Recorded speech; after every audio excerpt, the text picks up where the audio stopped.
ഇതൊരു പലരും face ചെയ്തിട്ടുള്ളൊരു issue ആണ് കേട്ടോ. ഇതുപോലെ വീലിനിട്ട് കറങ്ങിപ്പോവും. അതായത് ഗണ്ണിനെയൊക്കെ ഓവറായിട്ട് ടൈറ്റ് ചെയ്തിട്ട് സംഭവിക്കുന്നൊരു സംഭവമാണ് ക്രോസ് ത്രെഡൊക്കെ കയറിയിട്ട് സംഭവിക്കുന്നത്. അപ്പോൾ നമുക്ക് എങ്ങനെ ഇളക്കാം എന്നുള്ളത് നോക്കാം. ഫസ്റ്റ് ഇതിനെ കാലിപ്പറിൻ്റെ സൈഡ് കറക്കി കൊണ്ടുപോയി ഇതുപോലെ. അതിനുശേഷം നമുക്ക് ബാക്കിൽ പോയി കാലിപ്പറും അതിൻ്റെ അനുബന്ധ സാധനങ്ങളും എല്ലാം ഇളക്കി മാറ്റണം. കാലിപ്പർ, ബ്രേക്ക് പാഡ് എല്ലാം ഇളക്കി മാറ്റണം. അതിനുശേഷം നമുക്ക് എന്ത് ചെയ്യണം, അതിൻ്റെ ആ ഗ്യാപ്പിൽ കൂടെ വേണം ഇനി ബാക്കിയുള്ള പരിപാടി.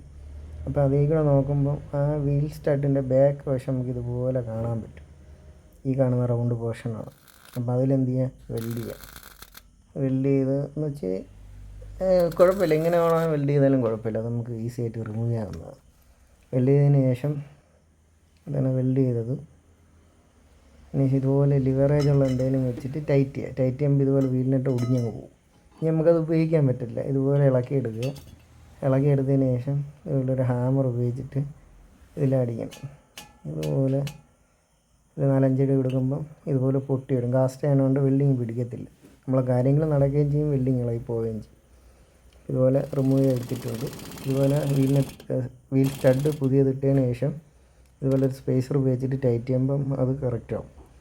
അതിനുശേഷം ഒരു സ്പോട്ട് അടിക്കണം. ഒരു പ്രാവശ്യം കറങ്ങിയതല്ലേ, അപ്പോൾ ഒരു സ്പോട്ടും കൂടെ അടിച്ചിട്ടുണ്ട്. അപ്പം സംഭവം സെറ്റായിട്ടുണ്ട്.